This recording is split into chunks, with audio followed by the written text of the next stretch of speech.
Amigas, amigos, bienvenidos a esta nueva entrega del programa La Palabra Encendida. Hoy tengo la gran alegría, el enorme placer de recibir a Florencio Comte. Es arquitecto, investigador, doctor en diseño, decano de la Facultad de Arquitectura y Diseño de la Universidad Católica Santiago de Guayaquil. Florencio es además autor de varios libros y coautor de varios libros que hablan sobre el patrimonio urbano, arquitectónico de esta generosa y maravillosa ciudad. Florencio, bienvenido. Muchas gracias, Cecilia. Quisiera empezar, Florencio, preguntándote algo que suelo preguntar a los invitados, y es que nos hables un poco sobre tus antecedentes familiares. Fuera de cámaras, me contabas acerca de tus ancestros que tienen que ver con España. Cuéntanos un poquito de dónde viene tu apellido y cómo es esta mezcla, ¿no? Claro. Bueno, mi padre nació en Bahía de Caracas. Mi abuelo había llegado de Cataluña, de un pueblo en la provincia de Tarragona, camino a Buenos Aires, donde tenía familia del lado materno. Mi abuelo era Comte Valdric. Y al llegar acá a Guayaquil, decidió quedarse un tiempo trabajando, perdió el barco, le dio paludismo y lo mandaron a que se cure al pie del mar. Entonces fue al puerto, cogió el primer velero que salía y le dijeron: ¿a dónde va? A Bahía de Caracas. ¿Es playa? Si es playa, pues me voy a Bahía de Caracas. Y conoció a mi abuela. Mi abuela era de Chone. Descendía, era Andrade Hidalgo, de Andrades de gallegos, y de Hidalgo descendía de los Hidalgo de México, de un hermano del cura Hidalgo de la Revolución Mexicana. Y ahí se quedó, y ya nunca más regresó, ni se fue a Argentina ni regresó a Cataluña. Ese es por el lado paterno. Por el lado materno, mi madre es quiteña, mi abuelo era quiteño, era José Enrique Guerrero Portilla, y mi abuela guayaquileña Blanca Blumflor. El padre de mi abuela era un judío alemán, hijo de un judío alemán y de una panameña. Él era Blum Arosemena. Qué interesante, ¿no? Creo que hay muchos poetas que dicen que somos una mezcla, ¿no? América Latina es una mezcla de sangres, de colores. Pero ahora que mencionas, Florencio, esto de, por un lado, México y España, digamos, en términos arquitectónicos, como sé que eres una persona que domina estas materias, a grosso modo, ¿qué dirías que es la gran herencia de España en términos arquitectónicos? Hay una simbiosis, en realidad, entre la arquitectura y el urbanismo, ¿no? Incluso en el modelo de ciudad que se impone en América, no se está muy claro cuál fue su origen. Sin embargo, yo diría que lo más claro posiblemente es haber replicado lo que se establecía ya en algunos documentos mucho más antiguos que venían incluso de la época de los romanos, de hacer estas ciudades cuadriculadas de plano endamero, porque eran un poco las más lógicas para implantar un terreno. Hay que considerar que las ciudades europeas eran ciudades que se habían ido creciendo y desarrollándose por el impulso de sus habitantes. En cambio, en América era la conquista de un territorio virgen, imponer una ciudad, trazarla y luego llegaran los pobladores. El proceso era inverso. Y en el tema de la arquitectura también hay una simbiosis que de hecho ya se había dado en España. Hay algunos elementos que recogemos de España pero que venían de los árabes, que llegan a América, se trastocan un poco, se adaptan y se incorporan algunas técnicas constructivas locales que provenían de la arquitectura precolombina. Si bien hay una espacialidad y un modo de habitar heredado de lo hispano, hay una fusión en que sí hay algunos elementos que provienen de otras culturas, de ese encuentro cultural que fue realmente la conquista. Muchas gracias por esta brevísima, digamos, primera introducción. Tú has establecido adecuadamente como las relaciones entre la arquitectura y el urbanismo, ¿no? Yo he traído a Florencio como aficionada total y totalmente inexperta, digamos, en el tema de la fotografía, unas imágenes. Yo soy quiteña, vivo en Guayaquil, y cuando veo algo que me llama la atención, tomo una fotografía, ¿no? Entonces, yo tomé esta fotografía de Guayaquil por dos, de un lugar de Guayaquil en la zona del centro, por dos causas, digamos. La primera es que me llama la atención este tipo de de ventanas, no sé cómo se llaman, que digamos es el ventanal, pero con estos rectangulitos pequeños, la presencia del balcón, digamos, y por otro lado algo que a mí me fascina de esta ciudad, que son los árboles, ¿no? ¿Qué podrías explicarnos un poquito respecto de esta fotografía no profesional? Claro. A través de la arquitectura podemos ir un poco identificando los momentos de la propia historia de la ciudad. Una ciudad que se fue modificando, que fue cambiando y que fue incorporando algunos elementos que provenían de influencias externas. En este caso, muchos de esos elementos es esta especie de arquitectura ecléctica, donde en una época que estaba en conflicto de cómo hacer una arquitectura, en Europa me refiero a quienes defendían todavía el clasicismo y quienes peleaban por la incorporación de la modernidad en la arquitectura, esta influencia llega a América, llega a Guayaquil muy tempranamente y se hace este tipo de arquitectura que va cambiando algunos de los elementos de lo que se llamó la arquitectura tradicional y otros se conservan. Elementos que se conservan, el soportal, que creo que es típico de Guayaquil, si bien estaba en las leyes de Indias, no estaba establecido que fuera tan amplio y que se desarrollara a lo largo de toda la ciudad como en el caso de Guayaquil, pero tiene una razón fundamentalmente, diría, climática, de protección, pero también es este espacio de transición entre lo público y lo privado, ¿no? De lo privado de la casa, que se apropia al soportal de un espacio público, que algunas veces se extiende.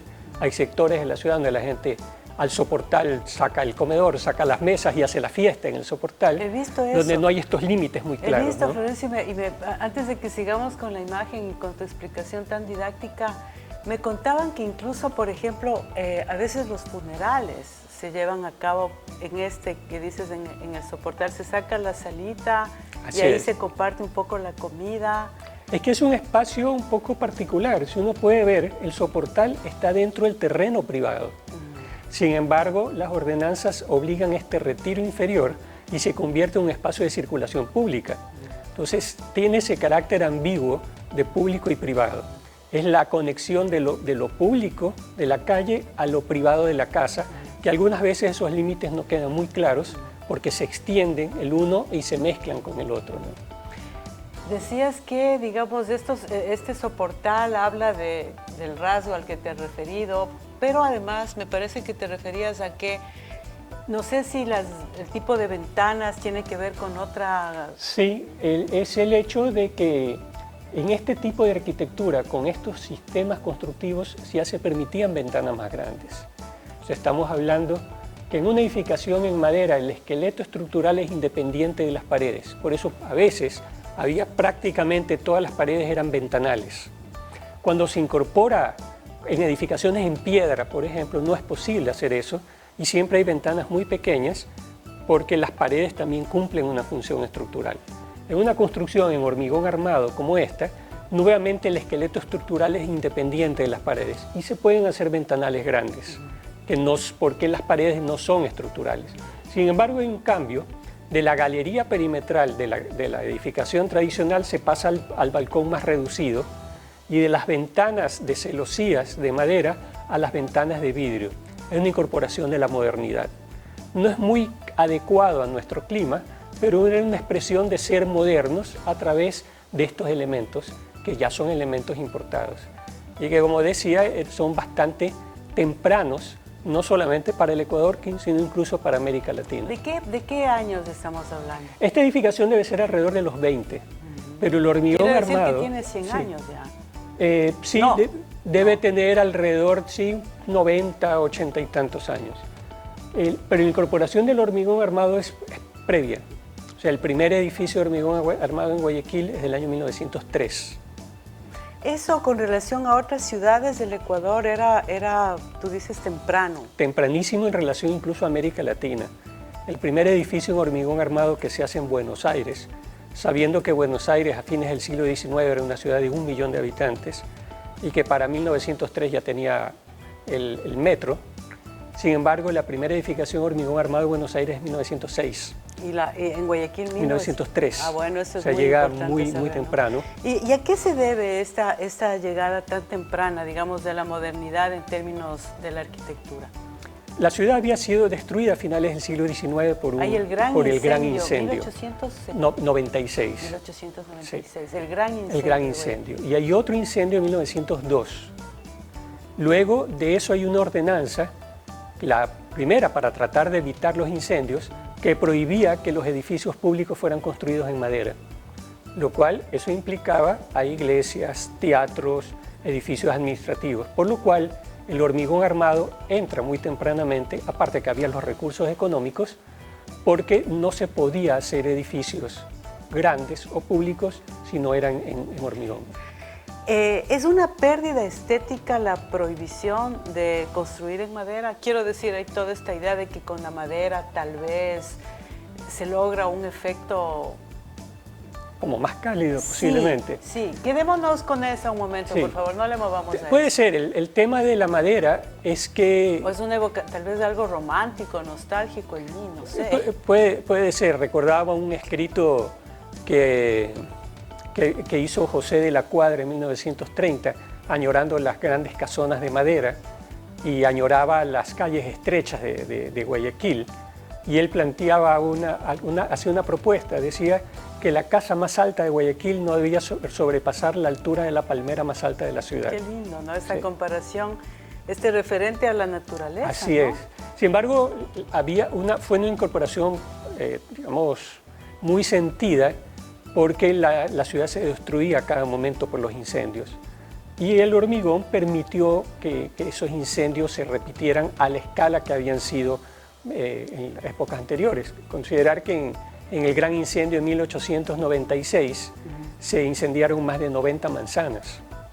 Estamos hablando que la ciudad tenía alrededor de 70.000 habitantes y se quedaron sin casa 33.000 personas, casi la mitad. Devastador, desolador. La ciudad volvió a refundarse y evidentemente al principio se reconstruye en madera, que era lo que estaba a la mano, pero cuando llega el hormigón se encuentra que es una salida, que es una serie de ejercicios previos fallidos.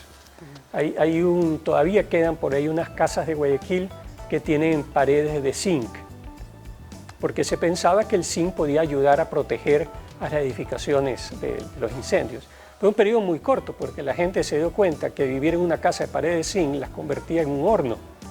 Entonces el clima no permitía. Insoportable. Entonces, al poquito tiempo se dejaron hacer edificaciones de zinc. O el otro problema de la madera también eran los insectos. En algunas casas se empezó a importar madera que venía del Canadá. Estamos hablando, por ejemplo, madera de alcanfor. El alcanfor tiene un olor que repele los insectos. Entonces eran maderas que no se afectaban por los insectos. Pero el alcanfor es altamente combustible. Entonces lo que solucionaba agravaba el peligro de muerte, como dices, del incendio, ¿no? Como había recursos por la exportación cacauera, Guayaquil llegó a ser una ciudad muy rica, hubo la posibilidad de hacer este tipo de arquitectura. Por ejemplo, fíjate, esta es una casa que yo he visto frente al malecón y que a mí me parece majestuosa. O sea, yo siempre que la miro me quedo fascinada, ¿no? Además tiene estas ventanas, no sé cómo se llaman, que pueden... Es también una edificación ecléctica. Esta casa es de finales de 1930, 1938. La diseñó un arquitecto catalán, Juan Orús, y la casa original, porque todo era una sola casa, era del que fue en esa época el hombre más rico del Ecuador, Juan X. Marcos. Esta casa está abandonada hace muchos años. Se podrían hacer maravillas en ella. Totalmente, porque además su terreno da hasta la calle atrás, hasta la calle Panamá. ¿Qué ha hecho la ciudad para, digamos, garantizar que estas maravillosas casas que ya van a tener 100 años, tú dices 1903, 1920, 1930, ya estamos en 2020, para que esas casas, digamos, se recuperen? En Quito también nos pasa que a veces de una manera inconsulta nos enteramos de que una casa patrimonial fue derruida, fue derrumbada. Yo alguna vez vi una polémica que había justo muy cerca de donde yo vivo, que es cerca de la calle Panamá, esta calle tan hermosa, ¿no? ¿Qué hacer para mantener, restaurar e incluso impedir que estas maravillosas casas queden abandonadas? Sí, bueno, primero debe haber una legislación que las proteja y luego una legislación que vaya más allá de lo sancionador. sí, porque todas las leyes en nuestro país están orientadas a poner la sanción, ¿no? Es decir, si se afecta, se castiga, pero no están hechas como para promover, estimular, y que quienes sean dueños o poseedores de un bien patrimonial no lo consideren algo oneroso, sino que puede ser algo que les signifique un ingreso económico. Hay una idea que se ha planteado al municipio, que ya se ha hecho efectiva, funciona en otros países, que se llama la venta del aire. Es decir, yo tengo una edificación patrimonial en el centro de 2 plantas y la ordenanza me permite hacer un edificio de 18 pisos, supongamos. Yo tengo 16 pisos de lucro cesante, de aire, que no lo estoy utilizando, pero que lo puedo vender. ¡Qué maravilloso! Alguien tiene un Suena edificio lindo. de 18 pisos que le permite la ordenanza, pero le permite que yo le venda esos 2 pisos excedentes para que pueda llegar hasta los 20 pisos. Gana el promotor inmobiliario porque puede hacer más y gana el dueño del bien porque está vendiendo la diferencia que ha dejado de percibir. Entonces, de esa manera, un edificio patrimonial puede ser parte de ese dinero que está utilizando reinvertido en su recuperación y ya no se siente como una carga el tenerlo. A mí me impresiona mucho, se dice que el mundo contemporáneo es cada vez más urbano, ¿no? Cada vez más las personas deciden vivir en las ciudades y el campo queda abandonado, y creo que en nuestro país eso ocurre Totalmente. Con mayor gravedad y con mayor dramatismo, ¿no? Sin embargo, me parece que hay momentos en la historia de las ciudades en las que lo urbano y lo rural no están tan diferenciados, ¿no? Yo he escuchado que en Guayaquil, justo en la calle Panamá, por ejemplo, había estos, no sé si la palabra es tendales, pero donde se secaba el cacao, y alguien me decía que incluso recuerda el olor, ¿no? Sí, yo recuerdo haberlo visto de chico, se caminaba, ni tan chico. Y estoy hablando que hace 30 años todavía se podía... Hace poco, ¿no? Hace poco, y todavía quedan algunas bodegas o antiguas bodegas que fueron bodegas de cacao, porque estaba muy cerca de un muelle que había donde está ahora el MAC, que era el muelle donde algunos de estos productos se embarcaban. Entonces sí, esa era la calle tradicional. De hecho, ahora yo dirigí un proyecto de intervención en la calle de Panamá para recuperarla. Es un proyecto que se lo está desarrollando para hacerla peatonal y algunos de esos edificios se los va a recuperar. ¿De qué modo es posible que, digamos, las ciudades todavía conserven algo de mayor contacto con la naturaleza? No sé qué pienses tú, Florencio, respecto de, no sé, huertos urbanos, por ejemplo. Se habla de estos jardines verticales. No sé, incluso que las poblaciones puedan tal vez hasta garantizar su seguridad alimentaria, no sé, en barrios más populares tal vez, que pueda haber huertos. ¿Qué tan viable ves además en una tierra tan fértil como Guayaquil? Correcto. En la que los mangos te caen en la cabeza cuando caminas. Y no solamente está pasando en Guayaquil, yo creo que hay ciudades que son más críticas. Me comentaban la situación de Ambato, por ejemplo, donde los principales lugares de Ambato donde se produce la mejor fruta, la de mejor calidad, ya están siendo urbanizados y muchas de estas frutas están desapareciendo porque ya no se están produciendo. En el caso de Guayaquil se están afectando zonas periféricas donde eran arrozales. Entonces habrá un momento que tendrán que irse desplazando. Tenemos la ventaja de ser una tierra altamente productiva y, por supuesto, el tema del espacio verde, no solamente como una cuestión climática, sino de hecho con algunos otros factores que están presentes. Por ejemplo, el tema de las inundaciones. Alguien puede decir que tiene que ver las inundaciones. Estamos creando ciudades altamente impermeables, muy propensas a inundar, porque estamos quitándole la capacidad de absorción del agua a la tierra. Si volviéramos a tener espacios verdes que pudiera la tierra absorber esta agua, no tuviéramos estas inundaciones ni las grandes inversiones que se tienen que hacer para canalizar las aguas lluvias. Así que también es una cuestión de réditos. Y lo otro, el poder tener de forma cercana espacios que pueden ser incluso hasta productivos para el consumo humano. Florencio, tenemos ahí una imagen del cerro, ¿no? El famoso cerro, y hay quienes me han comentado, gente de Guayaquil, que en esta ciudad hay otros cerros, ¿no? Tal vez no son tan visibles. Bueno, yo vengo de una ciudad en la que una crece atrapada casi entre montañas, y eso tal vez hace también una naturaleza más introvertida, más cerrada. Claro. Ustedes son gente más expansiva. Que este cerro entiendo que fue objeto también de un proceso de restauración y de recuperación, incluso en el sentido social, económico, no solo estético. Sí, así es. De hecho, yo creo que Guayaquil tiene una gran deuda con sus cerros. Muchos de ellos han desaparecido. Incluso hay un cerro que desaparece en el pleno centro que mucha gente no lo conoce. Normalmente se menciona el Cerro Santana y el Cerro del Carmen, pero hay un tercer cerro pegado, que es donde está el cementerio, que era el Cerro de San Lázaro, que fue convertido en cantera y que finalmente la cantera se lo comió y del cerro prácticamente no queda nada. Ese es un ejemplo de un cerro que desaparece y desaparece hace pocos años. Entonces, esta es un poco la situación del cerro, de quienes viven en el cerro, es una situación privilegiada en cuanto a tener un sitio de observación perfecto para la ciudad, pero es un sitio degradado, al que se ha ido degradado a lo largo del tiempo y que todavía requiere mucha inversión pública. Los cerros son también, entiendo yo, lugares de hábitat de especies, ¿no? Yo he escuchado hablar del Cerro Blanco, por ejemplo, y fíjate, por esas cosas de la vida allí, con un libro de un ornitólogo norteamericano, que creo que incluso le da nombre a esta especie del papagayo de Guayaquil, ¿no? Claro.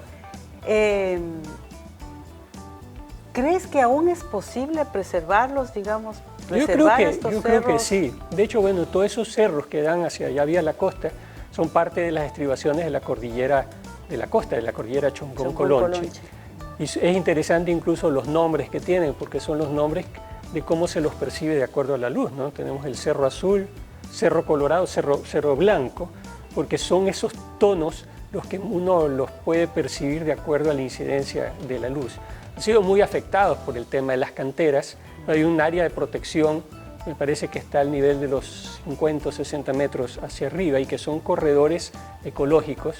De hecho, hay un bosque protector en la parte posterior, que es el bosque protector Papagayo, que sobre eso todavía tiene, no se lo ha tocado y no se lo va a tocar, igual que el bosque protector de Cerro Blanco. Pero están muy cerca de zonas urbanas o urbanizables, y son zonas que son altamente sensibles a estos cambios en la ciudad.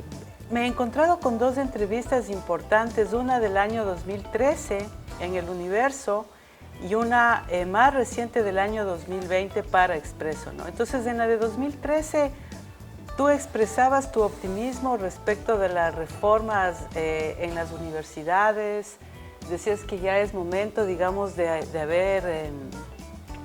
reformar ciertas cuestiones de la universidad. Tú toda la vida has sido un docente, desde muy jovencito, incluso antes de graduarte, ya eras profesor de gente tan joven como tú, contemporáneos tuyos. ¿Cómo ves el desarrollo de la universidad ecuatoriana? Y, para no hacer preguntas demasiado largas, ¿qué obligación tiene la universidad con la vida social? Yo creo que cumple un papel fundamental. Posiblemente lo que voy a decir, ya se lo he dicho antes, la universidad es el reflejo de la sociedad y viceversa. Creo que en la universidad muchas veces se reflejan los mismos problemas que hay en la sociedad. De hecho, los estamos viendo en la actualidad, que van desde problemas económicos hasta problemas estructurales internos. Creo que hubo cambios importantes, positivos, que quedaron un poco truncos. No hubo el desarrollo total o se llegó hasta donde se debió haber llegado con respecto a la universidad. Y evidentemente en muchos casos la legislación, si bien era positiva en cuanto a los efectos que se querían conseguir, su aplicación no lo fue tanto, ¿no? Hace falta todavía una masa crítica académica que permita generar todos esos cambios internos en la universidad. ¿Tienes optimismo respecto del papel de las universidades públicas y privadas en este país? ¿Tienes optimismo aún? Tengo optimismo de lo que pueda ser, un poco preocupación de cuáles son aquellos cambios que se pretendan implementar ahora con el nuevo proceso electoral y los cambios de gobierno, hacia dónde pretenden llegar la universidad. Hay algunas declaraciones que se han emitido que no son nada halagadoras respecto a qué es lo que va a pasar con la universidad. los sistemas de control que se implementaron para la universidad eran absolutamente necesarios. Posiblemente no se lo hicieron de la forma más adecuada en su totalidad. Es necesario hacer ajustes, pero lo peor que se puede hacer es hacerlos desaparecer. No podemos regresar a lo que había antes. Bueno, esta es otra imagen, Florencio, de un lugar. Esto está en Urdesa y entiendo que hay un olor fuerte en este lugar, ¿no? Entiendo que es un ramal Del estero. Del estero salado. Sí, sí. Y tú has dicho en algunas entrevistas también que es importante que la gente en Guayaquil deje de darle la espalda al río, digamos. ¿Cómo crees que es posible, digamos, sacar partido, explotar en el mejor sentido de la palabra esta consistencia acuosa, pantanosa casi de la ciudad? Claro. Hay que entender que la razón de ser de la existencia de Guayaquil es el río. Sin el río no sería posible entender a la ciudad. Una ciudad que fue itinerante durante 13 años hasta que se decidió ubicar aquí por el punto de vista estratégico económico por la presencia del río y de la confluencia de este gran sistema fluvial que genera el río Guayas. Desde el punto de vista urbano, el peor sitio posible. Yo siempre lo digo porque tiene todos los problemas que se han generado hasta la actualidad. Hay un término que se utiliza para una ciudad de Guayaquil, que es el de la vulnerabilidad de origen. O sea, somos una ciudad altamente vulnerable por nuestro origen urbano. Sin embargo, ese río que fue razón de ser en la ciudad, en un momento la ciudad empezó a darle la espalda y a dejarlo de utilizar como debió haberse utilizado. Por ejemplo, en el transporte fluvial, ¿no? Es impensable que no se haya potenciado, considerando que la vía principal por donde tienen que transitar los vehículos ya está hecha, que es el agua. No hay que invertir un solo centavo en vías porque la vía la tenemos. Lo único que hay que hacer es el desarrollo de los muelles.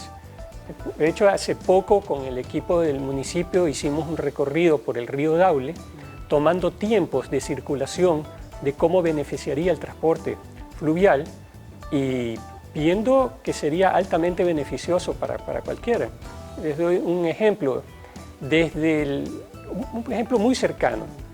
Desde la terminal terrestre hasta el municipio de Guayaquil, si uno va en automóvil, depende de la hora, puede demorarse entre 20 y 30 minutos, sin problema, y posiblemente más si es que es hora pico.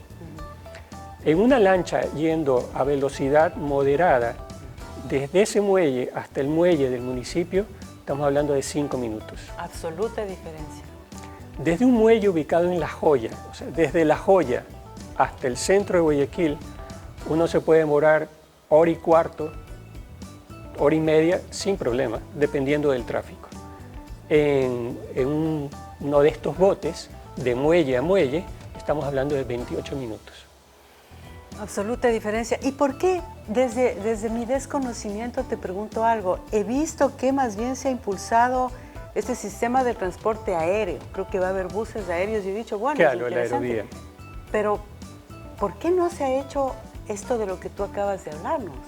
Yo creo que posiblemente se pueden ser proyectos complementarios que no se contraponen.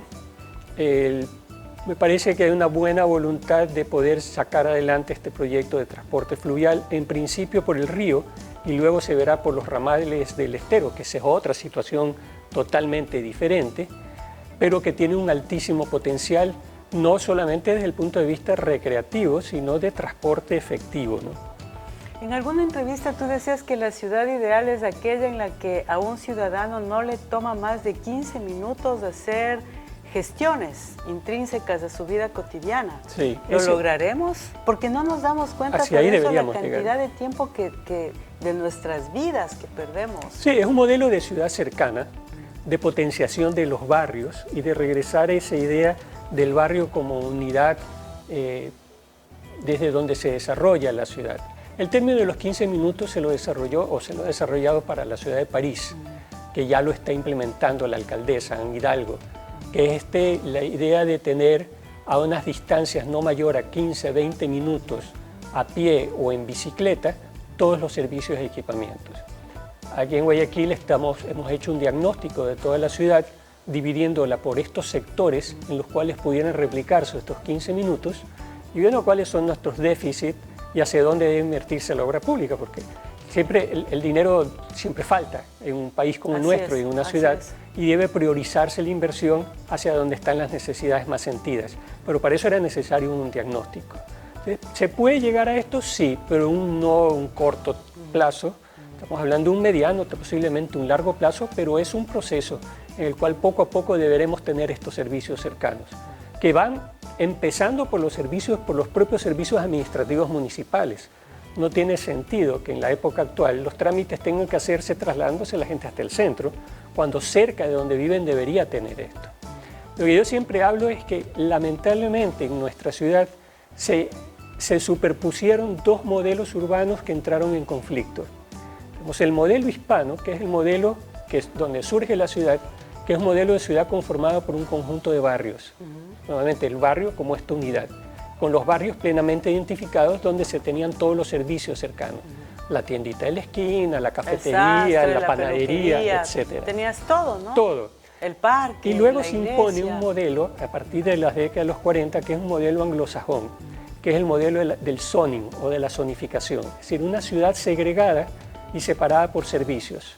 Zonas residenciales, zonas administrativas, zonas comerciales, zonas industriales, vinculadas por vías donde hay un tráfico intenso para llegar de un lugar a otro. Y el barrio se rompe. Entonces tenemos dos ciudades superpuestas.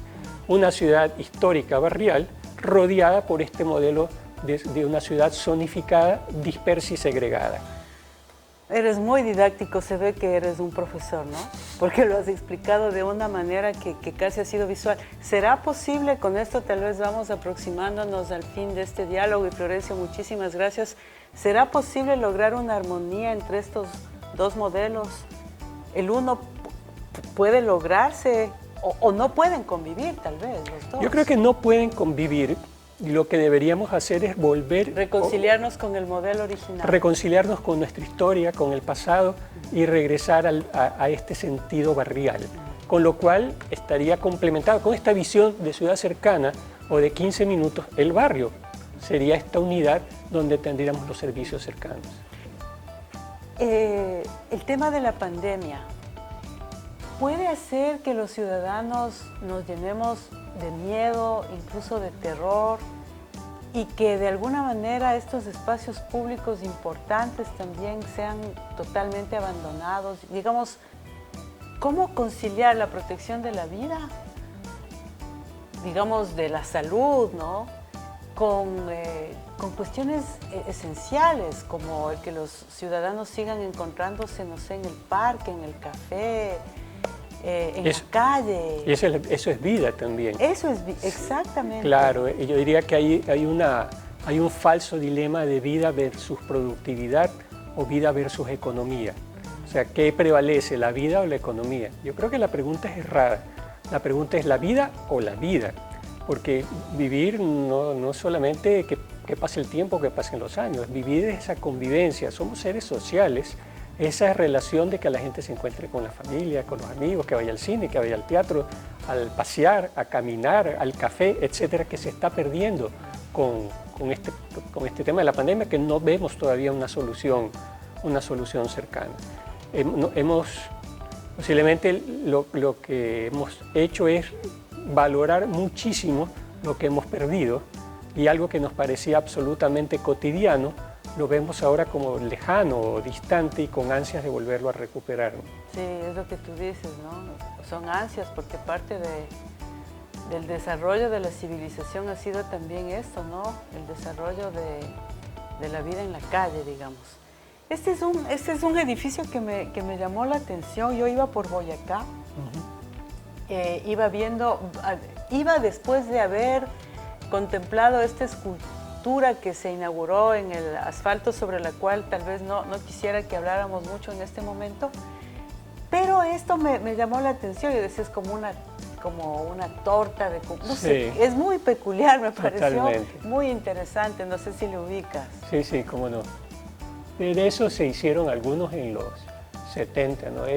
Hay un término que se utiliza mucho en la arquitectura, no sé si a quien lo hizo le vaya a gustar que lo diga, que es el del quiche, ¿no? O estos pastiches arquitectónicos donde se mezclan estas singularidades que no sé qué tratan de expresar, pero que entran en contradicción por sí mismos, porque no sé qué es lo que pretendan comunicar. Sí, lo ubico perfectamente. Bueno, son signos y huellas como para ser leídas, ¿no? Florencio, entiendo que tú creciste en una familia con altos intereses intelectuales, artísticos. Digamos, si yo te hablo de la música, de la arquitectura, de la pintura, de la literatura, de la escultura, ¿cuál de las artes te interesa más de las que te he mencionado? ¿Te interesa más la literatura? ¿Eres más de la música? ¿Más de la escultura? Sí, un poco difícil de definir. Yo siempre he sido muy lector. Mi padre fue dueño de librería muchísimos años. La música también, he sido apasionado, pues me crié con... ¿Música clásica? De todo. A mi padre le gustaban mucho las zarzuelas. De chico ponía las zarzuelas y yo me sabía de memoria todas las zarzuelas. ¿Tocas algún instrumento? No, me hubiera gustado tocar. ¿Cantas o solo en la ducha? No, sí, eventualmente. No me gusta mucho, cantante. pero sí. Y ¿bailarín? Con la pintura, sí, también. Mi abuelo era pintor. De hecho, me estoy muy familiarizado con el tema de la pintura. Creo que tienes una colección de obras de arte, ¿no? Sí, una colección grande. Y es curioso que esa colección la empecé, y es raro lo que voy a decir, a los 6 años de edad. Porque en la Navidad que yo cumplo años unos días antes de Navidad. En esa Navidad mi abuelo, a mí y a mis 2 hermanos, nos regaló a cada uno un cuadro pintado por él. Yo tenía 6 años. Ese cuadro lo conservo y con eso inicié mi colección hasta ahora. Qué maravilla. Entonces la lectura, la pintura, la música, ¿no? Sí, de chicos íbamos a Quito a visitar a mi abuelo, que era director del Museo de Arte Colonial. Tenía su oficina dentro del museo. Recuerdo que su librería, o sea, el librero era un antiguo ropero que había pertenecido a Antonio José de Sucre, que lo tenía ahí en su oficina, y nos llevaba a conocer los museos y los conventos de Quito, inclusive en algunos sitios que no estaban abiertos al público, pero yo era pequeño. Entonces creciste con eso. Sí, en uno de esos viajes yo, que fui a la casa de mi abuelo, tenía una jaula 2 loros, y a mí siempre me han gustado mucho los animales, y yo estaba encantado con los loros, y no me los podía traer. Entonces mi abuelo me pintó los loros y cuando me regresaba a Guayaquil me dio el cuadro con los loros, me dice, tú querías llevarte los loros. Qué lindo regalo, sí, ¿no? Ahí están, ese símbolo, la vida atrapada en una obra, ¿no? Qué bonito. Esta es una fotografía que hice en el antiguo edificio de la Sociedad Unión Libanesa en plena calle Boyacá. Y tú me decías que era un edificio importante ¿no? Es muy importante, es interesante inclusive el clasicismo interior con la modernidad exterior. Ese edificio, además muy bien pensado climáticamente, tiene una serie de quiebrasoles que permiten la climatización. Es de mediados de los 50 y fue diseñado por un arquitecto muy importante que tuvo Guayaquil, que además fue mi profesor en la universidad, que fue el arquitecto Rafael Rivas Nevares. Una persona que todavía se le debe un reconocimiento importante. Rivas fue caricaturista, fue diseñador industrial, diseñaba juguetes, fue pintor, arquitecto, crítico de arquitectura, urbanista, fue uno guayaquileño, fue uno de los que diseñó Urdesa. Así que tuve la suerte de tenerlo de profesor y fue una de sus obras más importantes. Vaya, Florencio, muchas gracias. ¿Qué libro tienes ahora en tu velador? ¿Qué estás leyendo? ¿Estás leyendo algo?